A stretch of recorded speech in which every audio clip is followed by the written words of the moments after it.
We're good. Hello, my name is Bryce Tubbs. With me today is Adam Szecowka. Man, we practiced that before. Szecowka, I think that was correct. Was that correct? That's correct, Bryce. You've got it spot on. Oh my goodness. Yeah, because sometimes it's really important that I get people's name right because, your name is exactly your brand. And, Adam is very great at helping, he's an autism specialist who is showing you how to claim back control over your challenges. Thank you so much for coming on the show today, Adam. It's a pleasure, Bryce. Thank you for having me. Excellent. And, just before we get started, for any of those watching who are watching this from anywhere outside of our free community, I just want to personally invite you to come and join us inside of our community. It's basically a mastermind where people come together and support each other every single day. So if that's what you've been missing in these interesting times, come and join us inside. I'll put some links either above or below the video. Now, Adam, what was life like before you got into helping people with, the special challenges that you helped them with today? Really, what was the catalyst that brought you into the field? Well, life was very challenging all my life because I never knew, because I was diagnosed with autism, the Asperger's high functioning end myself when I was 36 years old. Wow. So all my life I was struggling to fit into mainstream, into society, and I was struggling to socialize with people. Mm-hmm. And I found it quite difficult to have conversations with people, full-blown conversations, lacking self-confidence, all the way from the school life through to the working life, constantly switching jobs in a working life because not being able to fit into the current culture. So I knew there was something different about me, but I never knew exactly what that difference was. So I was always relying on that it's other people, that's other people's fault, that they're different, they're strange. Mm-hmm. So that's the kind of the belief that I had most of my life. And then what really made me discover the autism side was having two children that were both diagnosed on the autistic spectrum. Mm-hmm. And then it made me kind of like really look at myself, look at some of those traits and challenges and say, well, actually, I've had some of those all my life. Maybe it's something that I have. So that's what led me to going into a private diagnosis at the age of 36. Wow. To confirm whether I had autism. And that proved that I did have autism. So that was the start for my life to actually, it was like a weight lifting off my shoulders, knowing what that answer was to why I struggled to fit into the society, why I never had the confidence. So once that came onto it, it was like a weight lifting off my shoulders. But as soon as I was diagnosed, it was kind of like, well, hang on a minute, I've had this all my life. There's absolutely nothing I can do to make any changes because 36 years, it's difficult to change habitual behaviours, for example. And it was at that stage where we were struggling to cope with autism with the children, as opposed to the lack of support that we were relying on wasn't available out there. There were no answers that we needed to know, and any solutions that are out there were just covering up the side effects of autism. They weren't looking into the challenges.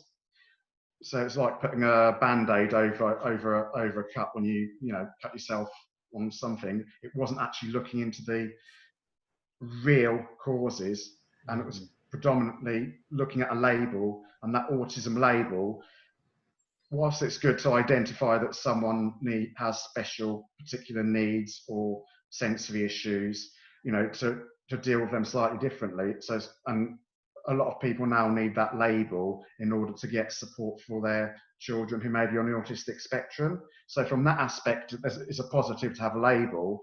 But as you know, these days in society likes to put labels on absolutely everything. Mm-hmm. And by relying on those labels, it puts a separation onto people, and it gives them a label. And sometimes those labels are not positives, they're negatives, relating to, not who the person is, but onto that label. And there's more focus on the label rather than the individual person. Yeah. Let me ask you this question. So for like some of the parents watching, if maybe their child does have some form of the spectrum, what can they do to prevent the children's teachers from either ostracizing them or really casting them aside? I had a family member who, when they were in kindergarten, the teacher just labeled them the trouble child and put his desk away from everybody else. How can parents start to really fight against that or pre-warn the teacher that the child's dealing with that? Well, the best thing to do is to, I'd recommend to any parents to do their own independent research into autism. And when they research, a good starting point is, yeah, looking under autism and find out what you can find. But what you will find on there is it's limited information. So when you do the research, you have to think outside of the box and do research primarily on the concerns that you have, which are their challenges. So forget the word autism and just look at, when you Google stuff or your own research, is to look at challenging behaviors or anxieties, for example, that may have, or sensory issues, and look at them from an independent source to get the right information. But as for parents generally, it's a case of detaching from that autism label and say, well, look, that child has got certain challenges and issues, but that is not who that child is. That child is not autistic. It's an individual who has special needs that need to be addressed. And it's a case of addressing those individual needs by being an observer and seeing how the child responds to certain situations. And it's a case of, as a parent, is identifying what causes the challenges. I know it's difficult to try and identify, but if you see any differences from the day-to-day situations, what triggers anxieties, meltdowns, or sensory issues, and then be the observer on that and try to say, hang on a minute, this particular situation causes anxiety to the child. Approach it from a different angle, and instead of reacting to the situation, to the challenge, it's a case of taking a pause, whether it's just a brief split second or a few seconds in your time, and saying, how can I respond to that situation, as in opposed to reacting to it? Because when a child, particularly in school, certain situations, such as a teacher labeling a child as being naughty and telling them to, sit at the other side of the classroom because they're not paying attention or cooperating as they should be or being expected as it. It's a case in that situation is to mention to the teacher, look, they've done their research, they know what triggers certain things on it, and get the teacher to try and address those at an individual basis by providing them suggestions on how they respond to that particular child, trying different strategies as opposed to reacting.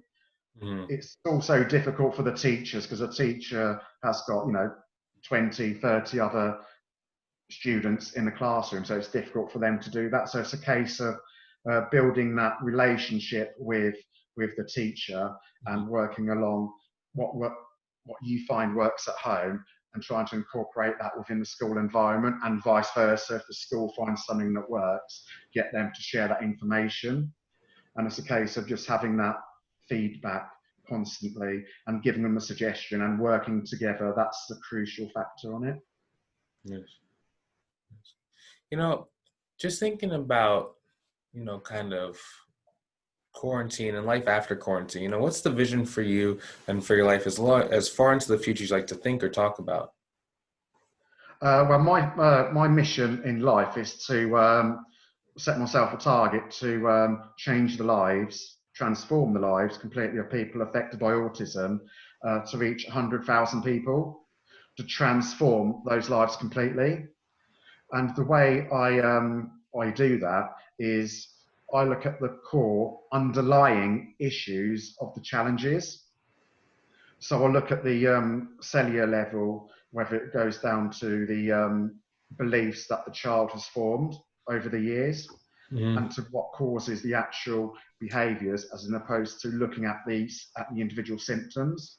So it's a case of educating people about what autism really is, and what affects the triggers, and how to identify these triggers, and give them an education from my own personal experience and extensive research, which I've done from the best people in their field, from the best scientists, the best professionals, doctors, to give them the education and the awareness of the underlying issues that people don't even know cause some of these challenges. Mm-hmm.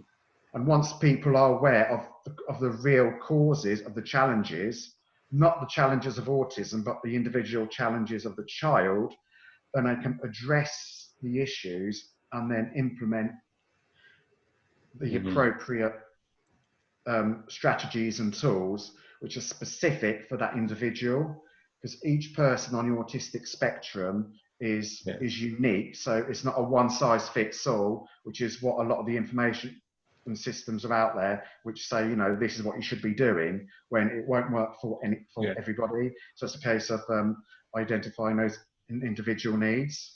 And that's the way I approach it. Is I've got my own unique methods that I teach from my own experience, intuition, and also the proven, tested methods which have been used for, you know, literally hundreds of years, that have been tested, which have been proven to have successful results, which people are not aware of, purely because the information is not out there available from the mainstream.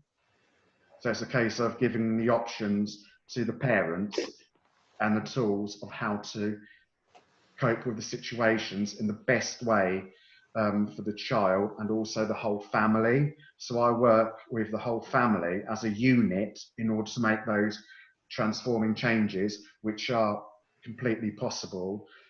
And my clients can see up to 120% improvement to the challenges, because I make those challenges become, turn it around completely and become positives and empowering to the child and also the parents. So they achieve that unique 120% change in the challenges, and nobody else in the world, as far as I can see, does the modalities, that's the strategies which I offer. Nobody actually does that. So it's a case of getting the awareness and the tools out there to as many people as I can. Nice. You know, where can people go to either learn more about you? Where can they go to connect with you further? Yeah, I've got my own business and website, which is called Alchemy Spectrum. So that just gives more information about how I work, and I work predominantly with families. I work with everybody concerned with the autistic spectrum, but our main focus at the moment is working with families, working with parents, because they're the ones who need the most support, because they're the ones who spend the most time with the child, and they know, each parent knows their child more than any professional or any teacher out there. So it's a case of working with them in order to, in an individual basis, on a one-to-one, and tailor solutions which fit best within their particular circumstances. So the information is generic on my website, which is why I'm always offering new clients or anybody who inquires a free Zoom session to find out exactly how my service can fit to their unique individual requirements. So if anybody wants any information, then just pop onto my website, alchemyspectrum.com, and I've also got a LinkedIn profile as well, so people can get in touch with me on that one. And all my services are available to everybody online across the whole world, because, you know, my goal is to reach 100,000 people in order to make the life-changing improvements that are so desperately needed for families, parents, and children on the autistic spectrum. Yeah, I'm really glad that they have you there to do that work. You know, it is very, very needed, and I'm glad that you're one of the only people doing it the way you're doing it. You know, and I just really appreciate your time today, and really just thank you for coming on the show. Thank you. Thank you for having me. And thanks for giving me the opportunity to, try to get the message out there in order to make the impact which is so needed today.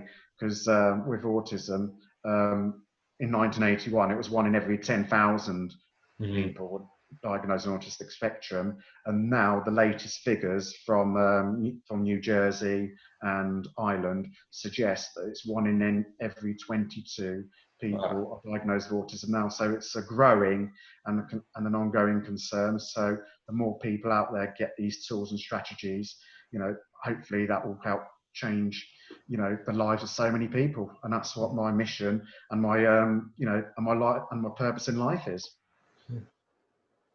Yeah, that's very interesting, especially like how it's increasing. Maybe I don't know. Let me ask you this question. This is probably kind of an interesting question. So if it ever got to the point where it was like every person has some sort of anxiety or just sensory issues, would they be able to communicate with each other easier than if everyone else is different? I mean, than if everyone else is not on the sensory issues spectrum. Yeah, because basically autism is on a wide range of spectrums. So basically, if you looked at it, everybody in the world, uh, whether they're on a spectrum or not, do have some traits of autism, whether it will be anxiety or OCD, obsessive compulsory disorders where they have to do things in a certain way or certain habitual. So, everybody has some aspects of it. But to be diagnosed, you have to go through a specific diagnosis process. So a lot of people would not fall under that category. Mm. But now it's getting to that stage where it's predicted by 2040 that it'll be 1 in every 2 children that are born will be diagnosed on the autistic spectrum.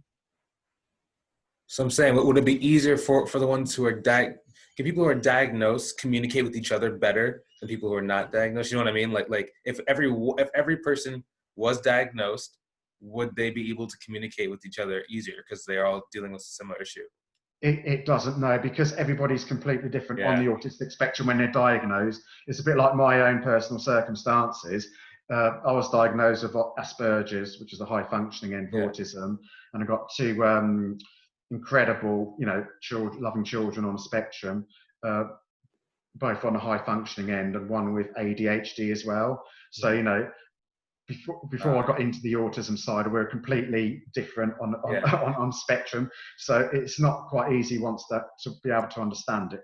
We wouldn't make any kind of difference at all. It Mm. just gives them that kind of, I shouldn't be saying the word label, but it gives them that kind of so once they understand, then they're given find a way to be able to address those issues in order to make the communication easier. And the communications can get can improve if you use the right tools and strategies and do your right research. Because now more and more studies are showing, particularly people who are on the relating to communication who are non-verbal autism, where doctors are saying that the child will never be able to speak or communicate verbally at all. It's actually proving them wrong, and it's saying, look, these children, by changing strategies and knowing what could possibly be causing that, the real concerns, the real root causes, they start speaking and completely changing. So it's by knowing there's an issue there, but addressing it correctly, which is what Mm. a lot of people aren't aware of, the communication between people on the spectrum can be enhanced quite quite significantly. Yeah. Nice. You know, Once again, just thank you so much for coming on, really sharing that information. That was interesting that I didn't even think about OCD or anxiety or ADHD being part of the spectrum, but that's incredibly true. Thank you so much. Thank you.